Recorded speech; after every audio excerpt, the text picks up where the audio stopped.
Well, welcome. Tonight, we're going to talk to somebody who's in the heart of our lives, superintendent of schools. We always talk about the effect that the select board and other departments have on the town, but nobody has more of an effect on our family than the people who direct 8 hours a day of our children. And here we have the CEO of the effort. Let's start with an introduction. Hi, Kevin McIntyre. I'm the superintendent of the Milford Public School. It's always good to be on your show, Al. Great to be back.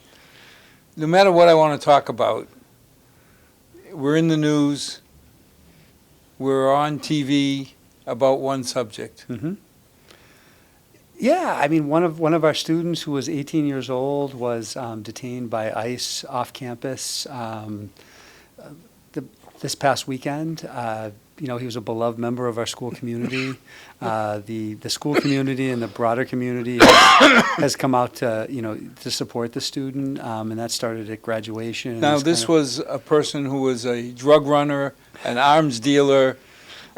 No, he was on the volleyball team and in the band at Milford High School. Doesn't sound like the narrative that we've been fed, that they're going after arms traffickers, rapists, murderers. Yeah, I can't speak to that, what the federal government is No, I'm doing. just saying what they've been telling Yeah, us. no, I hear what you're saying. But, the student was, a student in good standing with us. He, was, a member of our athletic teams. And, he'd been in the Milford, band with Nadine Pomeroy for a number of years. I think since middle school or upper elementary school.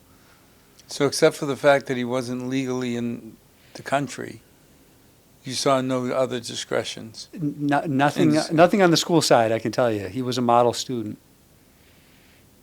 I haven't heard enough about why. I mean, I heard they were trying to find his father. That's my understanding. I believe he was driving his father's car, and that's why he was pulled over, just based on the reports in the press. But I really don't have too much more inside information. But I haven't seen any justification for why they were after his father. Yeah, I've seen a couple things, but it's a little unclear to me in terms of like what the purpose was. Because that's the scary part. Is a month or so ago, the rumor came out that ICE was surrounding churches in Milford and arresting little brown people because they're little brown people. Yeah, we've had a lot of fear in the schools. We had a drop in attendance, I want to say, in January and February, when there was discussion of more enhanced immigration enforcement. We were able to kind of reach out to the community and say our schools are safe, for the students when they're there, and so far that's been true. And attendance kind of bumped back up, which is great, because we want all of our kids in school. And as you know, we welcome everybody through the door in Milford High School, Stacy Middle School, Woodland Elementary School, Brookside Memorial, and Shining Star. We everybody who comes through, we educate to the best of our ability, and we treat them like they're a valued member of the community. Well, we have no standing in immigration. Correct, and I think that's an important point. Neither the Milford Public Schools nor the Milford Police Department have really any involvement in immigration policy or enforcement. We had the discussion on town meeting floor where we said, the kids come in, they bleed Milford red, we educate them. Yeah, that's 100% true. As long as you reside within the the confines of Milford. I know it's not a perfect square, but you understand what I'm getting at.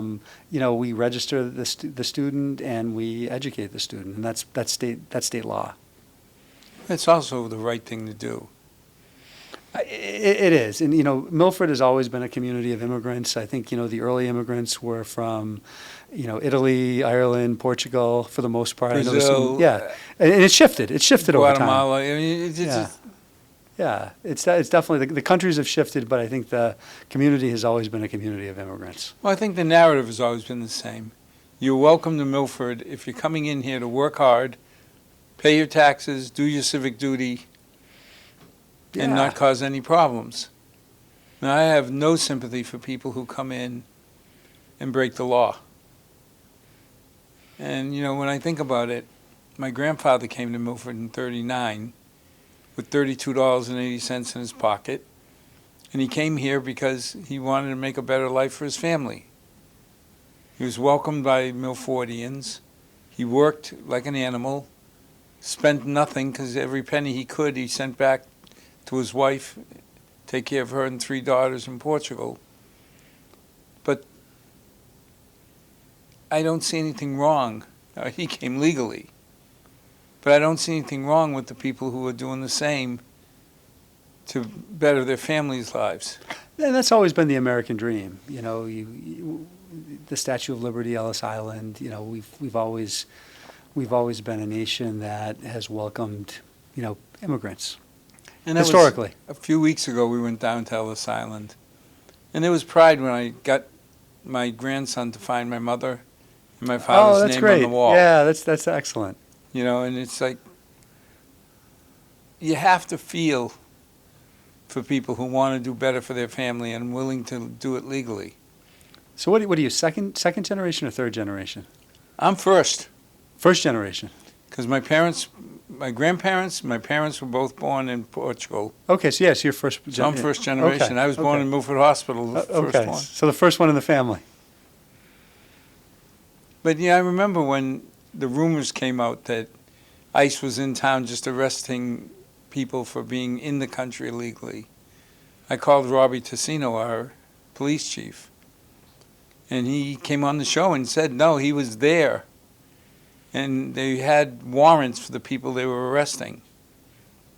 Now, I got to admit, Kevin, if I invite you into my house and you start breaking my furniture, I want the right to throw you out. Right. But this 18-year-old seems odd, and the description as to why it's okay that he is illegal just seems odd. That he didn't break any laws. He was, what I understand, model student. He was a very good student and participated fully in our extracurricular program at Milford High School, which has been well publicized. I'm not saying anything out of school, pun intended. I did get a kick out of the fact that we had a demonstration at Town Hall. What is Rick Villani or the Select Board going to do about national immigration? I think there's a lot of folks in the community who are distraught, who are sad, and I think feel helpless, to be honest with you, and just want their voices heard.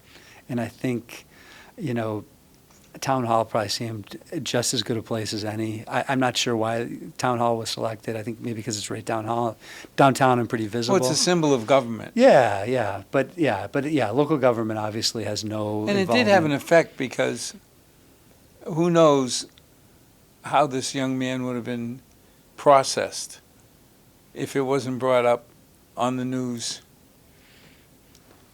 Yeah, it's hard to say. It's very difficult to say. We're hoping that, in the next couple of days, the matter moves forward, just for the sake of, him and his family. But, it's obviously nothing that's within my control or the control of the public schools, the control of, the town of Milford. It's a federal matter. It's got to be affecting the students. Absolutely. We've had a lot of tears this past week because, he was a well-regarded student. He had a lot of friends, has a lot of family in the community. If he was a troublemaker that nobody liked, I think people would still be affected in a similar way. In a way, but not as emotionally invested. Yeah, but I got to tell you, the emotions have been running really high, in the schools and I think in the broader community too. And there's a lot of opinions, as you know, on this issue. It's a really hot button issue across the country. I don't understand. I was supportive of ICE raids against known criminals because we don't want them in Milford or any community, and neither do the immigrant population, because these criminals tend to prey first on their own. But a young kid, I don't know enough about the family, but it doesn't sound like they're. Yeah, and it's hard to say because you don't want to say anything that you don't have fully have the facts on. But again, the student. What I can say about the student is he was a good student. He was a positive member of the Milford High School community, and he contributed beyond the classroom. And there's thousands more just like him in Milford. 100%. And there's been an outpouring of support from his classmates, from the community, and I think outside of the community too, across the state. You know, I know the governor's been involved, the attorney general, the Department of Education have all engaged in this particular case. And from just a human point of view, if you're going to deport this youngster, his family's here. And he has lived in Milford at least, you know, I think since he's been 5 years old, I want to say. I think he started here in kindergarten. So deporting him back to a country that he knows nothing of, without any family, immediate family, just doesn't seem compassionate at all. Yeah, again, you know, it's unfortunately outside of my jurisdiction. Yeah, no, you know, like we all claim our ethnic heritage. I'm Portuguese. But am I? Am I really Portuguese? Could I go back to Portugal where I've never lived and start fresh? You know, so you say this kid's Brazilian, but if he's been here for 13 of his 18 years, he's a Milford kid. Mm-hmm. Well, let's hope that the good Lord shows some compassion and gets people to think straight about this. Yeah, I mean, that's all we can do at this point. And I know I think his hearing's coming up per reports in the press in the next day or two. So hopefully we see, you know, some resolution Yeah, or I'm some just scared progress that on it. legally sounds like you're not in the country in a legal manner. Okay, end of story. So if we're going to go by the law, I get worried. And again, it's hard to predict what, you know, an immigration federal judge is going to do, and, you know, what other factors are involved. Let's just hope that compassion rules. I'd love to see a lot more compassion and empathy in the world right now, Al. That would be welcome from my perspective. Now, on the brighter side, school's coming to an end for the year. Correct. We've got about a week and a half left after this week. And we've got no kids in college and no... No, you know, it's funny. This year we've placed some kids, and it happens every year, but it's just nice to hear. We have a student going to Harvard, a student going to Duke. We have kids going to the NESCAC schools, which are all great schools. I think we have a Holy Cross student. I know that's near and dear to your heart. A number of students going to UMass Amherst. So, you know, the kids did really well in terms of college acceptances and kind of where they're going, which you know, we've spoken about this before, but speaks to just the quality of the educational experience that, you know, across the Milford Public Schools. And that's always something that you read the reports and the ratings. Mm-hmm. And Milford has not done well in school ratings.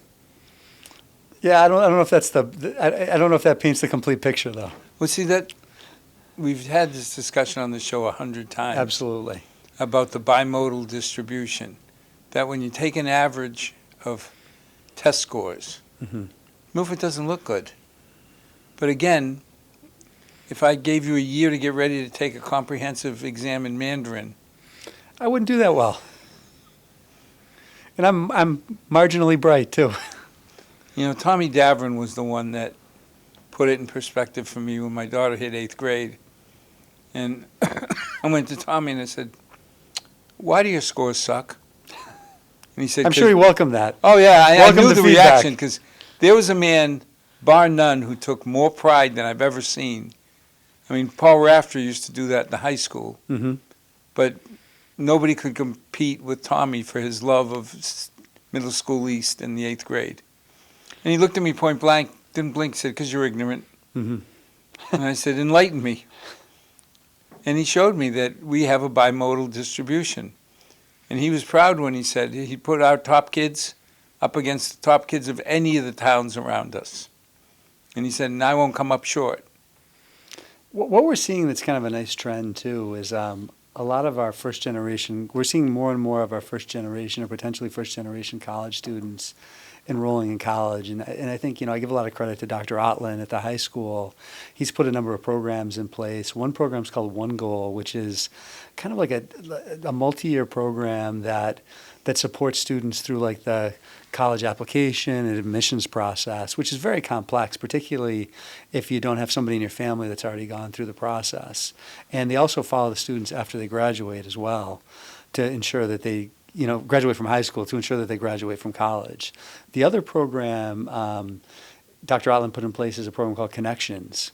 And what that does is it connects like a high school student with somebody like you or somebody like me who have had kids who have already gone through the college process and can serve as mentors for kids in the community that need a little support, filling out the FAFSA form, deciding like what colleges are reasonable, what's a reach college, what should they get into.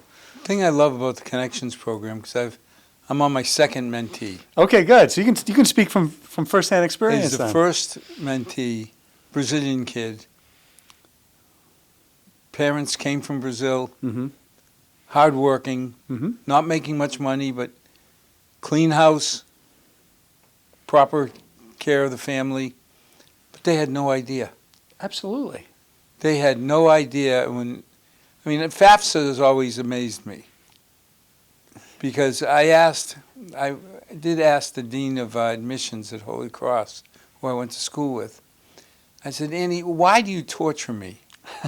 You've said if I make more than $10 a year, I'm not going to qualify for any financial aid. Mm-hmm.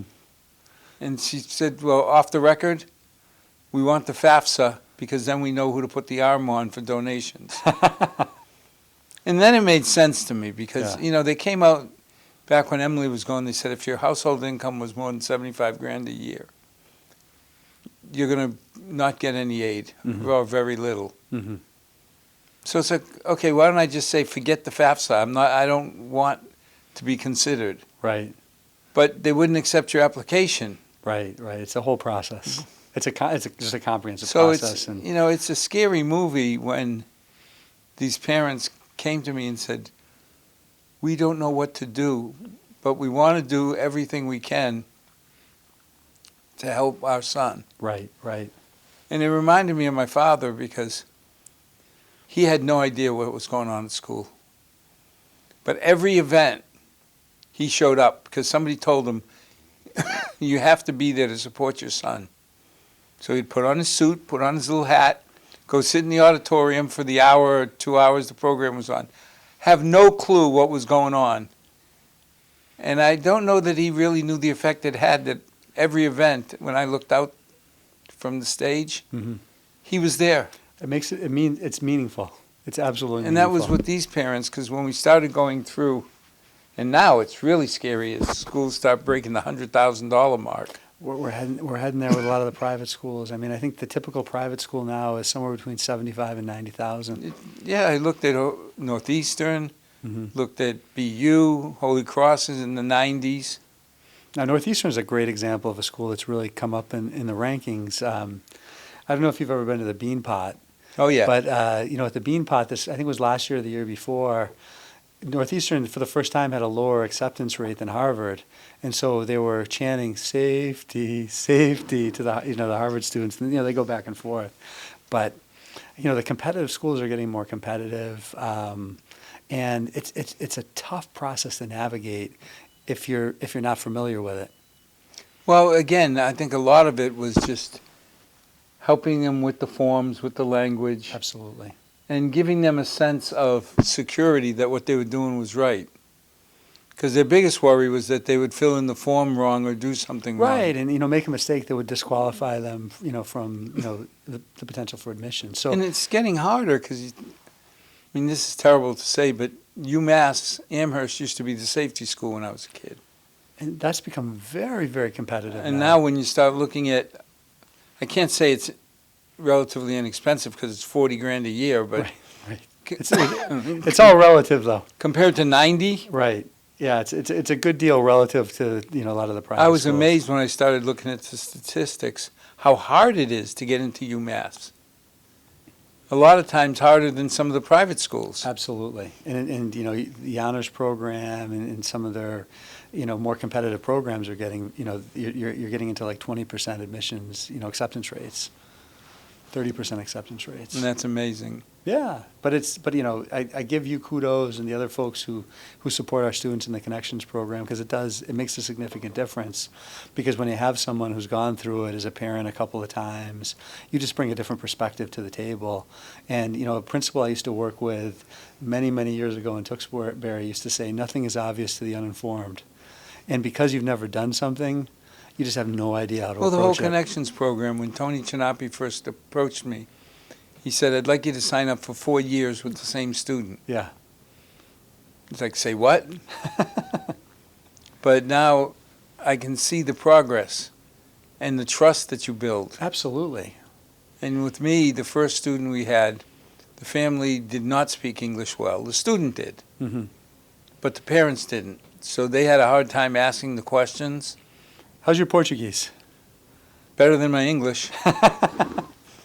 The grammar still is hurting, but Yeah. I never talked to them in English. I always talked to them in Portuguese. Okay, good. And what it did is it gave them a confidence that they weren't worried about their language skills. Mm-hmm. But they're doing no different than any other parent. Well, every parent wants the best for their kids. That's been my experience. It's I wouldn't even say it's unusual. It's extraordinary when I meet with a parent and they're not looking out for the best interest of their child, whether they're an elementary student or a high school student, either going through the college process or figuring out, hey, how can I, get my student ready for the workforce right after high school and best prepare them. They want what's best. And, you go back to your father and your grandfather. They were looking for the next generation to be better than the generation before. A little more successful. And I don't know that I'd have the intestinal fortitude to do what my grandfather did, to give up his family and only see his girls once a year. Yeah, it's a scary proposition. That's a heck It's of a lot of sacrifice. Yeah. But because of that, he was able to call my mother over and then her 2 sisters. And we did the typical migration where they all came over, they worked till they retired, and then they went back. Of course, none of the kids went back. Yeah. Well, I shouldn't say that. One of my cousins went back. Okay. But, my mother came over when she was 16. Milford was her home. She lived here till Yeah. 94. Once you kind of get those roots and you're part of the community, you're like it's where you're from and who you are. Well, that's why this kid, you're saying he's a Brazilian kid. No, he's not. 15 out of 18 years, he's a Milford kid. Everything he knows is Milford. Now, let me ask you a question, because this comes up every now and then. Is Portugal one of the places where people can move to a small town and they give people a free house, or is that just like rural places in Italy? I've never heard that. There's a few places, I think, in Europe where the population is declining, and so they're giving folks like houses as long as they agree to live there full time for $5,000. I'm making up the number, Yeah. but they're giving a really good deal because either the population is aging out and Well, folks the are kind of problem going to the we've had cities, is that the jobs aren't there. and that's the issue. If I go back to, Milford is mainly Transmontanian. It's people from what we call behind the mountains and Mhm. close to Spain. Where we come from, the northeast part, Bay de Alta, it's mainly down in Providence, Cumberland area. But when I was a kid, I went over every other year. Mhm. I spent the summer. And all the new houses were from immigrants. Mhm. All the people, to me, were old. Because as soon as, let's face it, I followed the same track. I was in Milford till I was 17, and then I did what a lot of small-town kids want to do. I ran away. Mhm. I ran all the way to Worcester, whoopee. Well, that's exciting. And then from Worcester, ran and lived in D.C., Mhm. then Paris, Mhm. back to the D.C. area, and I loved it. Because my darling bride and I lived on a boat 4 days a week and in a house 3 days a week. It was wonderful. Yeah, that's great. But the minute we had my daughter, that gravitational pull, I wanted her to have the values and the roots that I was fortunate enough to have. Mhm. And my mother, who had been in Milford since she was 16, she's Portuguese. She wouldn't know how to live in Portugal. Right. She died in 94 in Milford. So except for 2 years that she lived with us in D.C., She was always in Milford. All of her girlfriends were here. Uh-huh. Yeah. And that's, that's tough to, like, even though you have, like, I think there's a lot of pride in, where people's families come from, whether it's Portugal, Italy, Brazil, it doesn't matter the country. But like you said, home is where you lay your head for a lot of folks. And if you've laid your head there for a long time, like you said, I'm sure you could navigate anywhere. I'll have that confidence in you. But it's different than if you go to Lisbon. It just versus, wouldn't be the same. Yeah, yeah, So we had kids going into the best schools in the country. yeah. Absolutely, best schools in the world, I would argue. And it's a credit to the rigorous academic program that's offered. We have a wealth of advanced placement courses. We have a wealth of early college courses, Project Lead the Way courses that really challenge our kids academically and prepare them for their college experience. And the great thing about graduation weekend is some of the kids come back and you get to talk to them, and all the students would say is I'm so happy about Mr. Edgerton's class because I was prepared to write in college, or, the science curriculum and the teachers really prepared me for, pretty rigorous college level, hard science classes. Well, it was funny because I was writing chapters for a book, and the question came out, what teacher most influenced you? Mm-hmm. To me, it was Francis Jablonski, biology. Okay. And I'll never forget how he drove us, because you could never get 100 off him. Yeah. He always found something to nitpick. And when Alexis, my oldest, took biology, she came home with a 98 average. I said, oh, it's the same thing. And when we went to the parent-teacher night, I said, you still do this to people. You will not give them 100. And he said, you know why? I said, no, why? He goes, because I forced you to try. 98 was your average. It was a good average, but you can always do better. Mm-hmm. And by not giving you the 100, I always got a little kept motivating. Yeah. But the fact that I remember. Now, what was your college major, Al? Chemistry. Okay, so you followed that science track. Well, Anne-Marie, one of the teachers, my French teacher, I was amazed when I came to Middle School East with my daughter for parent-teachers night. And she looked at me and she said, do you remember your last words to me? I mean, this is 30 years have gone by, and then Miss Longo, I could never call her Anne-Marie.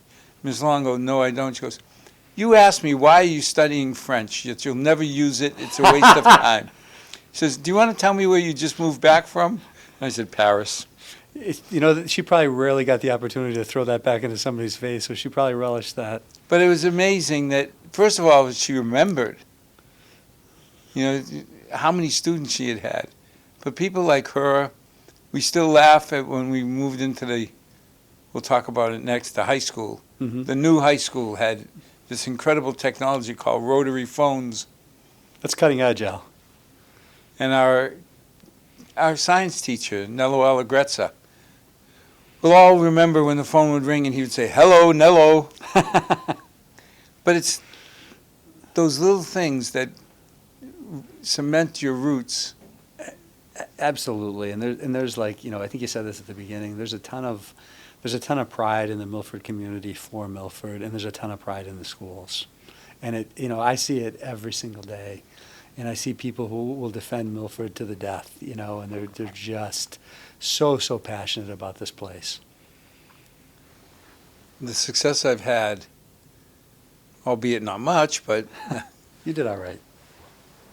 was because of people like Uncle Paul Raftery, who, when he found out I was missing classes, my junior year, he decided that he was going to put an end to it. And he came from North Bow Street, across Milford, pick me up in the morning, take me to high school. I couldn't skip class or skip school anymore. But he never had to do that, and it was a reason we called him Uncle Paul, because he felt like Yeah, he was almost part of the family. Yeah. So things like that just stay with you. Now we're coming into Can't say anything yet, but we're going to get a new high school. Yeah, we're on that pathway. You know, we just wrapped up the eligibility period, and that was we had to complete 9 tasks for the Massachusetts School Building Authority, and we completed those all ahead of schedule. And I believe there is a vote on June 18th to move us into the next stage, which is the feasibility and schematic design phase of the process. And that's when we'll really learn what's going to happen. Yeah, absolutely. And so, you know, there's a lot of acronyms and I think jargon words that are attached to the building process, and especially when you're working with the MSBA. But basically what the feasibility study does is it looks at a few things. One is it going to be a new building or a renovation? And they kind of do a full assessment, like a full it's very comprehensive of the current building, places where, how you'd renovate, if there are any places for a new building. I know you've got a lot of good ideas about that.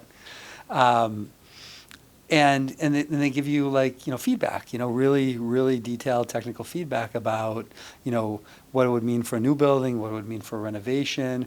We're looking at a couple different grade configurations for the new building. And we're also looking at Chapter 74 programs, which are vocational, technical, career-focused programming to bring into the high school and hopefully transform Milford High School into a comprehensive high school. It's about time. Well, we're seeing more and more of our students going directly into the workforce, and we really want them to be equipped to be successful when they leave us at graduation. Well, I've said it multiple times that if I look at my father, you put him in an organic chemistry class, he would not have done well. But give the man a tool. Mm-hmm. He was an artist with tools. Mm-hmm. But you sit there and say, well, when we were in Milford High, if you were going to college, you went to Milford High. If you wanted to be a tradesman, you went to BVT. Mm-hmm. Not anymore. Right. I mean, you can't get into BVT unless you're the top, 10, 15%? Although I think that's starting to change. I think they're going to the state's moving to a lottery system, it looks like, for all of the vocational technical schools across That's the what state. I hear. I'm still Yeah. waiting to see it. Yeah, I mean, it went through, I believe, a vote at the State Board of Education. The timeline of implementation and how that's going to look is unclear right now. Well, I was listening to Dr. Fitz and how proud he was that the large percentage of his students that go to college. Mm-hmm. And it was bittersweet listening to that. Mm-hmm. Because I'm saying, well, wait a minute, how about the kids like my father who aren't set to go to college, but they can't get into trade programs? So what does Chapter 74 mean? So Chapter 74 is basically, it references a state law, which is funding for vocational technical programs. And what will happen is, if we're approved by the state to add these programs into our high school, we'll become what's called a comprehensive high school, which means we'll offer a full academic program and we'll offer a number of technical vocational program, career technical vocational programs, and we'll get additional funding for the state to run those programs. Right now, we offer a building trades program, a business and banking program, computer technology program, a early childhood, and a food service program that could become Chapter 74 programs, but they're not organized that way. When you do a Chapter 74 program, you have a board made up of the educators in Milford, community members, and folks who are in the field. So if we did like a building trades, like Chapter 74 CTE program, we would have this board that would help make decisions on how to structure that program. Now, we've already been out to a number of high schools that are comprehensive across the state, so we have a sense of how that would work. We've also been collaborating with our friends at BVT, Dr. Fitzpatrick and his team. And, I think we've got some pretty good ideas about how we would, give students the option of walking away with that vocational technical program while still maintaining that kind of rich academic program where we're, still offering, band, chorus, AP courses, a full array of science courses, But our students who aren't necessarily going to go right to, go to college after high school, but may go right into the workforce, will have certainly a leg up. And I think it'll hit that population of students, kind of like you were referencing your father, who are, who have a passion for, working with wood, being an electrician, building things. But even being a biotech operator, you don't have to get a 4-year degree to be an operator. Correct. And now to hire one, we were paying $50,000 to $60,000 a year right out of school. And I believe advanced manufacturing is one of the areas we're looking at, is one of the potential. And again, it's anything I say is speculation because we have to get approval from the state for, many number of programs. Excuse me. But we're very optimistic. What we've seen so far has been very supportive, from the state and the MSBA. They seem very interested in the model. And this that is we're not offering. a program to compete with BVT. No. We would still send probably a number of students to BVT every single year. This would be in addition to. Because we're one of 13 towns that's in the BVT consortium. Correct. So we have a minimum payment whether we sent one kid or no kids. Absolutely. And I think we'll still see students go to BVT. I do think, a lot of the students, I think when they see, the offerings and a new building, you get a boost in terms of, kids not going, not choosing private schools, not choosing charter schools, or not choosing like the regional technical or agricultural schools as well. Because my understanding is the justification for us going into Chapter 74 is that BVT can't handle all the applications. Yeah, they get there's more demand for the programs, and even like the programs we're running now, like the building trades or some of these like audiovisual or computer programs, we have more demand than we can fill, even in-house, and there's always a huge demand for BVT. We'd have to pay anyway, so nobody can say we're doing this to save money. No, but we're also receiving more resources from the state by bringing these programs in as well, which I think is a great, ancillary benefit. Let's hope it covers the cost. It should more than cover the cost, but again. Every time I've heard that, a year or two into a new program, I hear, well, it covers the increase that we would have had. Now you're putting your finance committee hat on. Yeah. But again, we're really excited about the project. This next year is a critical year. It's we're collecting and providing a lot of information. There's a lot of experts that come in to assess the buildings, the grounds, the structures, the infrastructure, and then we start looking at options. And I think we're looking at. One thing we're looking at that we've been, pretty straightforward about is, should we go 8 through 12? Should we go 7 through 12? Should we keep it at 9 through 12? And we're gonna look at that. I think likely we're gonna land on 8 through 12 is where I think we're heading. Feels like 7 through 12 is off the table. I think it is. But again, I think we look at everything. I think where we land is 8 through 12. The SBA said you can put a 7th grade they're not gonna fund 7th grade. but we're not going to pay one penny for it, so Correct. it's dollar for dollar. Correct. That kind of felt like the spear in the back. Well, I think that's going to be a pretty important variable to consider. And that's why I think we are probably going to land on 8 through 12. Do you think there's even a possibility of building new? I don't want to, I think the large percentage, like, if you're looking at possibilities or probabilities, I think the highest probability is we do some kind of really significant renovation. But I don't want to say that, I don't want to set the expectation that it's completely off the table. I think if we do a new building, if it falls within that smaller percentage of probability, that we're probably going to do it somewhere on the current, high school footprint. And that's what worries me, because the only place we own enough dirt is Asylum Street. Yeah, and with traffic and congestion. Well, you got that super highway, Route 140. I can't imagine what traffic would be like. If I lived on the Medway side of Milford, I got to start on Sunday to get there by Monday. Correct.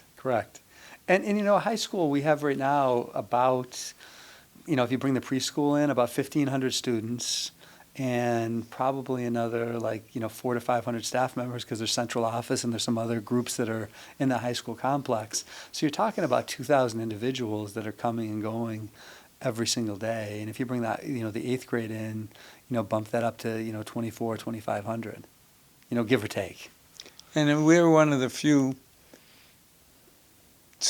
communities where the school population is still growing.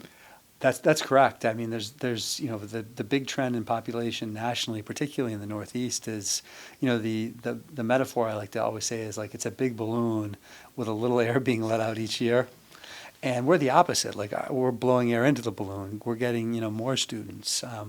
We're up, I think, about 400 or 500, depending on which year you compare it to, compared to what we were, say, 15 years ago or 20 years ago. Well, for the first 40 years, your predecessor got nagged by me saying, you added one net student per year. Right.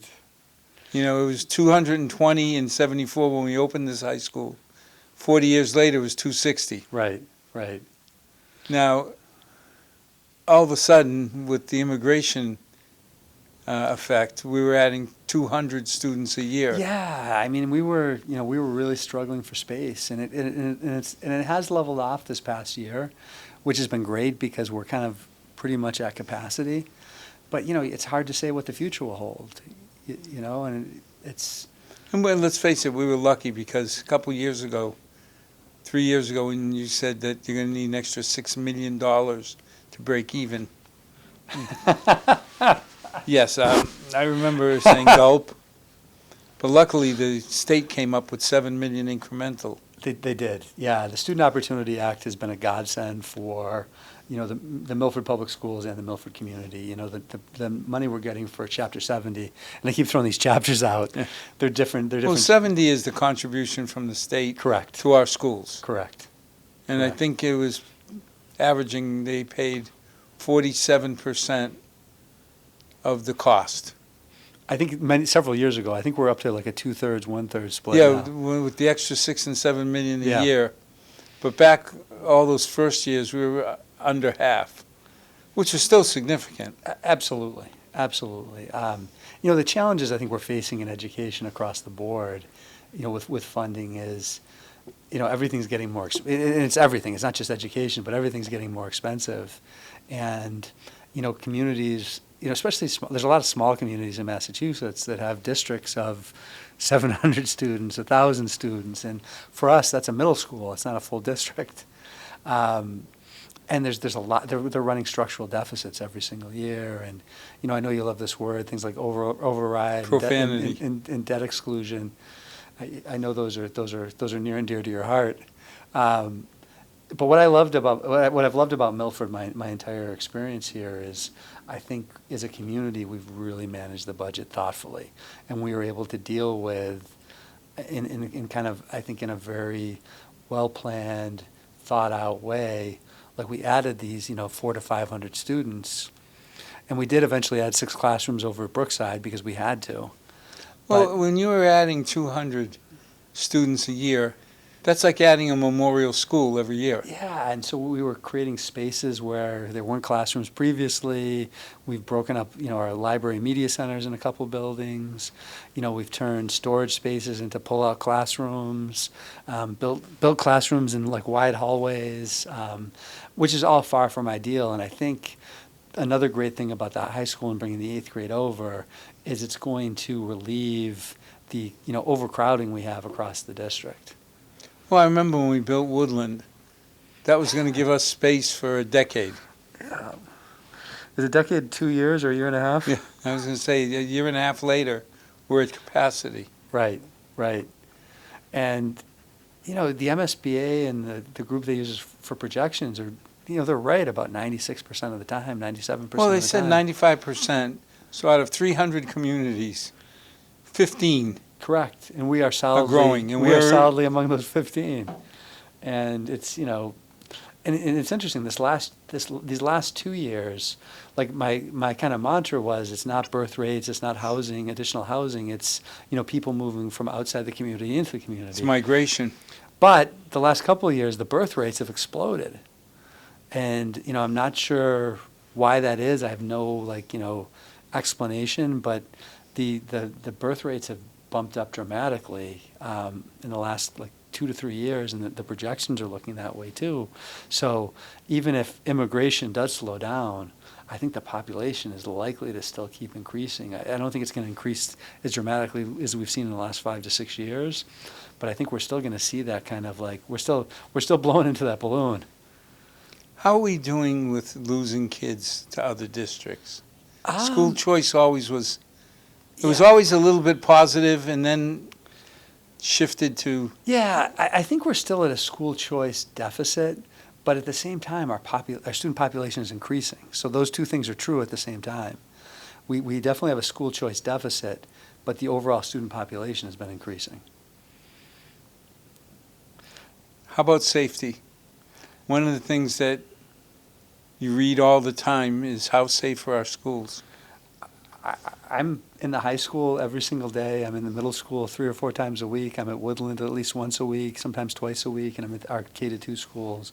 And I'm going to knock on wood when I say this because I never want to tempt fate, but our schools are incredibly safe. You know, the students are very responsive to the adults in the buildings. We have a lot of systems in place, some that you see, some that you don't see. We have a phenomenal partnership with the Milford Police Department. We use a number of technology tools. All of our buildings are locked and have controlled Well, I entry. remember the criticism we took as a town, but the FinCom especially, for supporting $600,000 increase in budget to put in, I want to call it the SWAT team, but The tactical team, tactical team. yes. And I remember when Robbie Tassino came before us and he talked about how we're part of a regional SWAT team, Mm-hmm. SWAT program, and they can get a SWAT team here within, I think it was 30-some minutes Mm-hmm. of an alarm. And we asked the logical question, well, how long does a school incident normally last? He said 18 minutes. Mm-hmm. So I looked over at Chris Moran, who was chair of the FinCom. I said, God help us if we don't fund this. Mm-hmm. I, And I have to tell you, too, you know, it's an investment that's paid off because when we have had issues, we always have unbelievable response times. And we have 2 school resource officers that are in our buildings every single day, all day.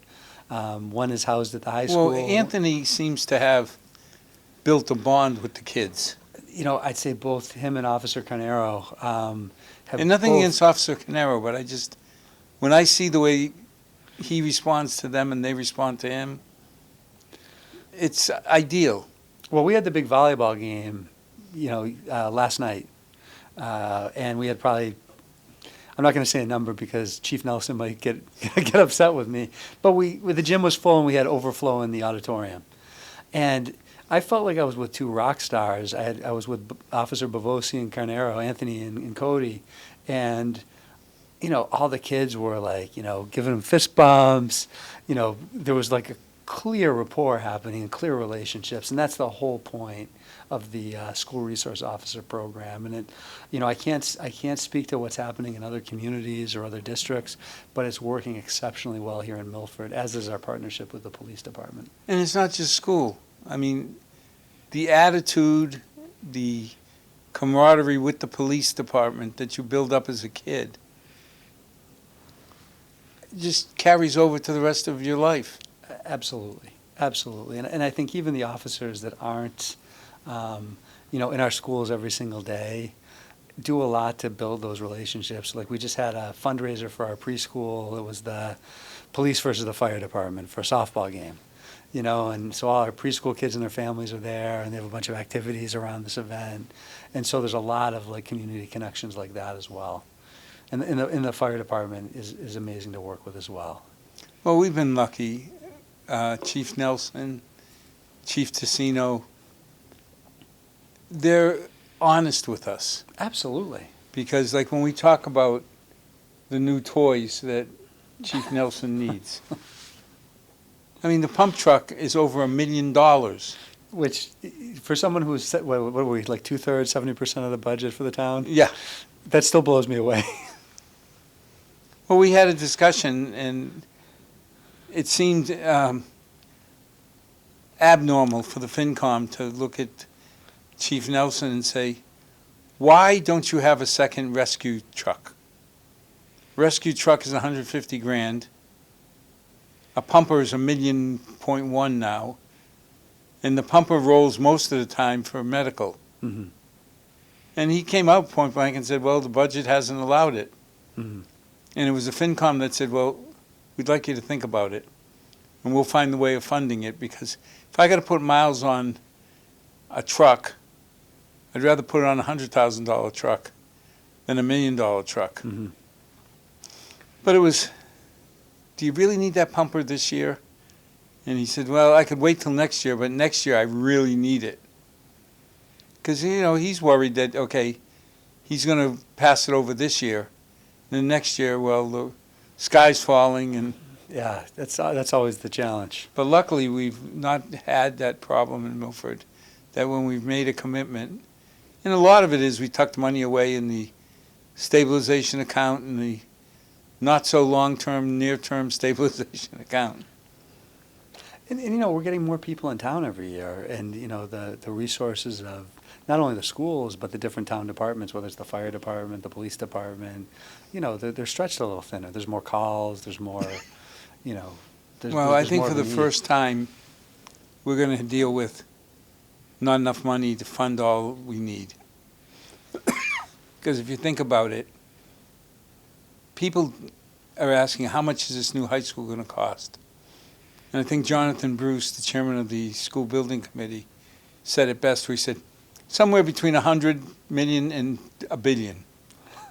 Until we do the feasibility study. Right, it's going to be very difficult. I mean, the good news is I think our reimbursement rate from the state is going to be, I think, around 70%, maybe a little bit better. Yeah, than they that. said 72%. I was amazed. Yeah, and that's going to fluctuate a little bit based on like the type of building we build, and there's some additional points to potentially be had.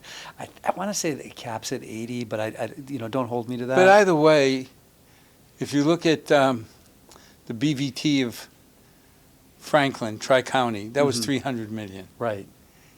Haverhill was asking for $400 million. Right. So- We're probably in that vicinity, and if you think about say it's 75%, just to make it round numbers, in a $400 million project, it's $100 million to the town. If you're paying 25%, let's say. And I've said it before that I don't think most people can't wrap their arms around 300 or 400 million. Well, it's just absurd amounts of money, but that's the cost of. But they can understand that our share of that would add $2,000 to the tax rate. Correct. I mean, the average tax rate in Milford right now is $6,500, which I still think is too much, but compared to everybody around us. Yeah, I mean, it's like I was saying earlier, it's the cost of doing business, whether it's the schools, the fire department, the police department, is going up, and it's not just for the departments in Milford. It's everywhere. I mean, we're affected by what was pretty significant inflation over the last half decade. There's a little bit of economic chaos going on right now, where prices are kind of fluctuating pretty dramatically. It's going to be hard to say what 3, 4, or 5 years brings us. What's the next year going to bring for you?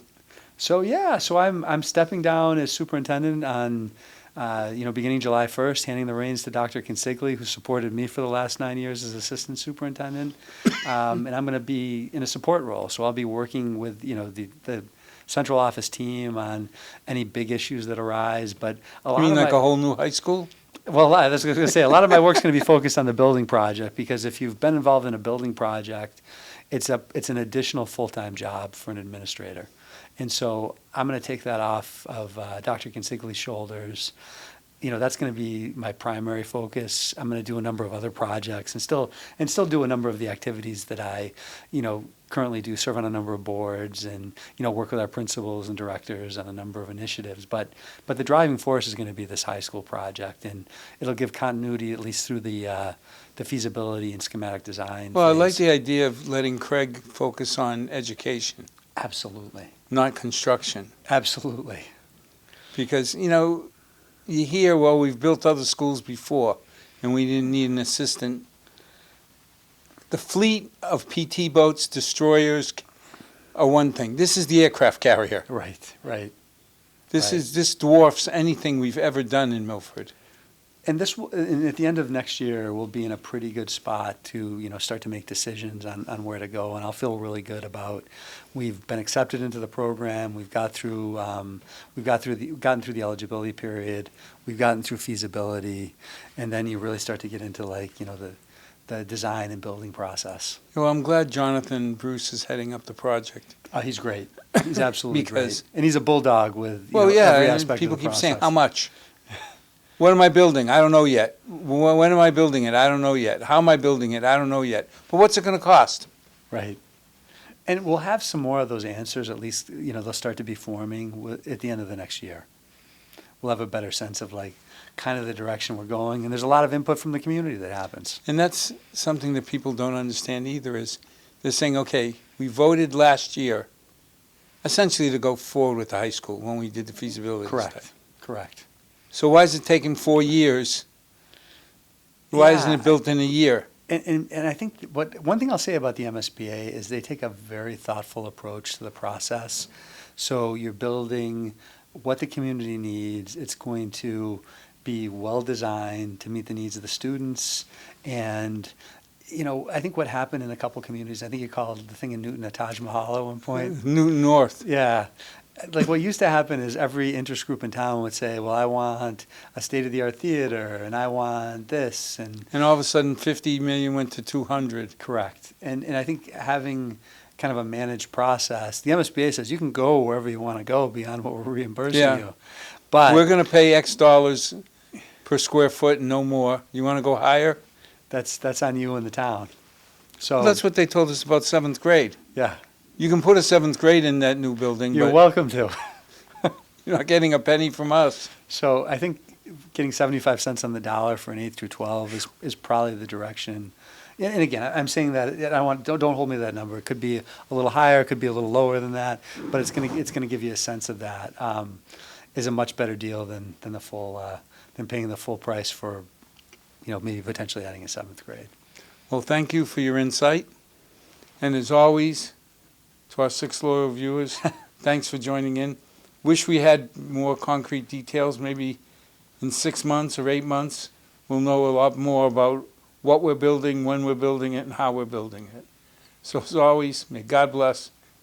May tomorrow be a better night than tonight.